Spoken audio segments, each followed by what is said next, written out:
Hi.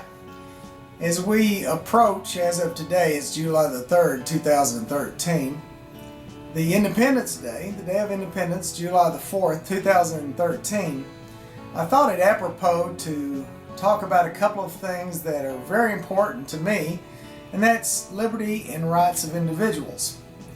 And I wanted to focus on two particular aspects. One is that among the many treasured documents that we have in the United States is one which gives us the protection that we can have life, liberty, and the pursuit of happiness.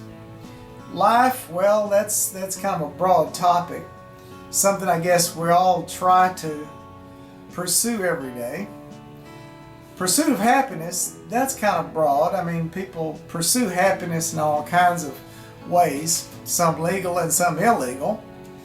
And then liberty.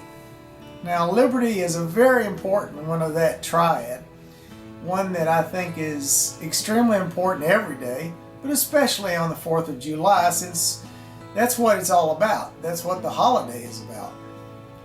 Now, there's another set of statutes, federal law, called the Americans with Disabilities Act, commonly called the ADA.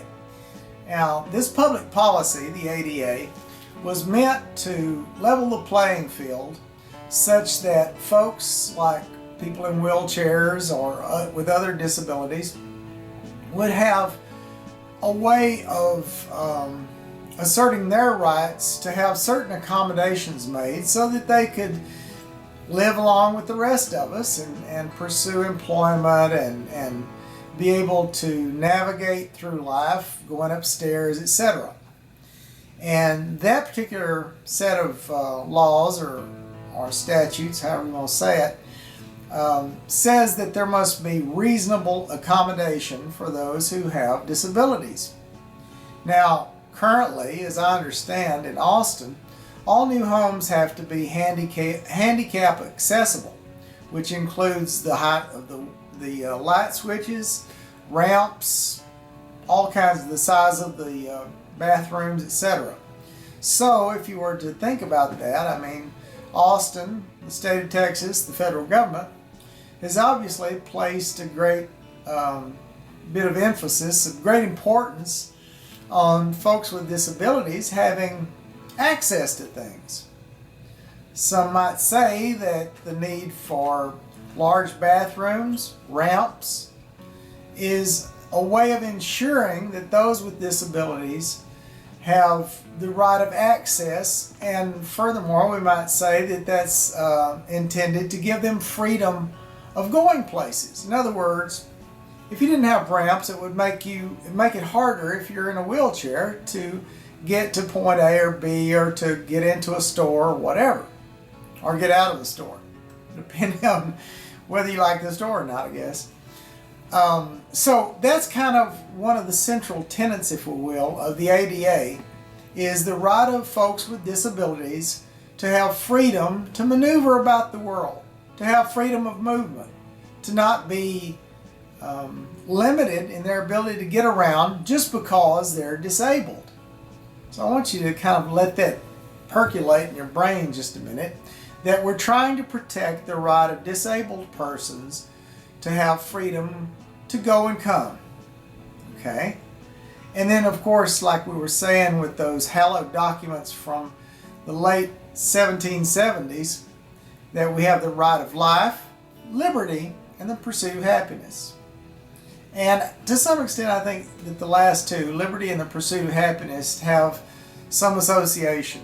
That in your pursuit of happiness, it's almost impossible to pursue happiness if you didn't have liberty. So in regard to that, we have to kind of think about those being a means of trying to pursue what you're looking for in life. And pursuit almost sparks out the need for movement, because if you pursue something, you move toward it. So what is all this about? Well, this is actually one of my episodes in my series on Alzheimer's. I've talked about the need for security with Alzheimer's patients. I've talked about the particular challenges of caretakers of Alzheimer patients. I've talked about the new drugs for Alzheimer patients. Today I wanted to talk about the rights, the legal rights of Alzheimer's patients. Now, if you have a person with Alzheimer's that has Alzheimer's, diagnosed with, but they're not on parole, they're not on probation. In fact, there is no legal limitation on their movement. If they get outside their house and say they go a few blocks from their house, do the police have a right to put that person in a squad car and take them back to their house and say, you have to be here, you can't get out of your house by yourself? You know, any of us, me, you, any of us can have a car wreck, can fall down, can get lost. I'm 60 years old. I've had car wrecks, I've fallen down, I've gotten lost I've gotten lost in just about every major city in Texas. Lived in Corpus, in the Houston area, in the Dallas area, in Austin, Beaumont, and yeah, I've gotten lost in all those places. And I didn't, when I was in Pasadena, for example, I might have been lost, but no policeman made me go home and said I can't get out of my house. And I've had good friends that were in wheelchairs who are, by definition, disabled, and they got out of their house. They had a job, they drove their own car through hand controls, and when they went to the mall, no policeman grabbed them up, threw them in the back of a car, and took them home and said, you can't get out of your house. So, let me ask you this. If someone has Alzheimer's, hasn't hurt themselves, hasn't hurt anyone else, hasn't been convicted of a crime, there is no judge order saying that they must not get out of their house by themselves, where is the legality in grabbing them up like the SS of Nazi Germany and forcefully taking them back to their house and saying you can't get out? I would say that as a disabled person, they have the need for, the right to reasonable accommodations. That they have just as much right to get out of the house by themselves as I do and you do. Since there is no legal limitation on their movement, they haven't been adjudicated as a criminal or as someone who cannot get out of their house. Certainly they don't have any bracelets or anklets on their ankle that limit their movement. I think that they have just as much a right to get out of their house as you and I do.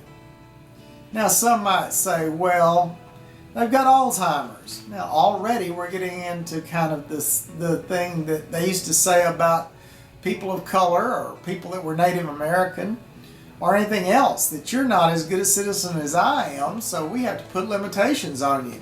You have to live in this part of town. You cannot go to the same school as I can.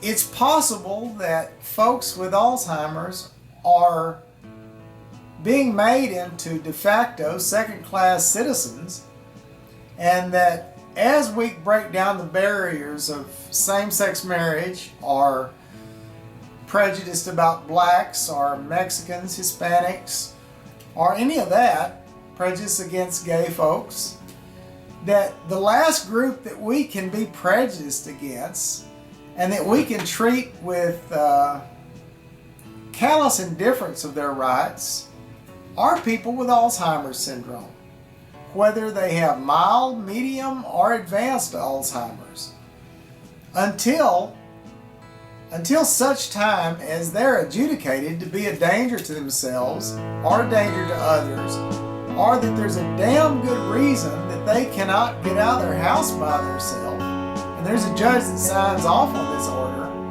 I believe they have just as much right, legally, to get outside their house as I do and you do.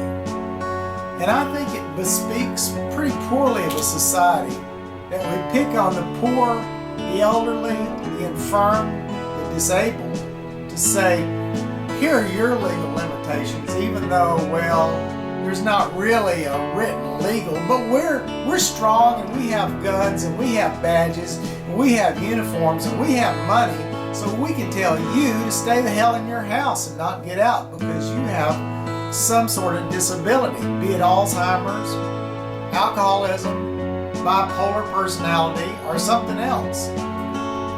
Might does not make right. If might makes right, we would all be ruled by giants with extremely strong bodies and small brains, wouldn't we?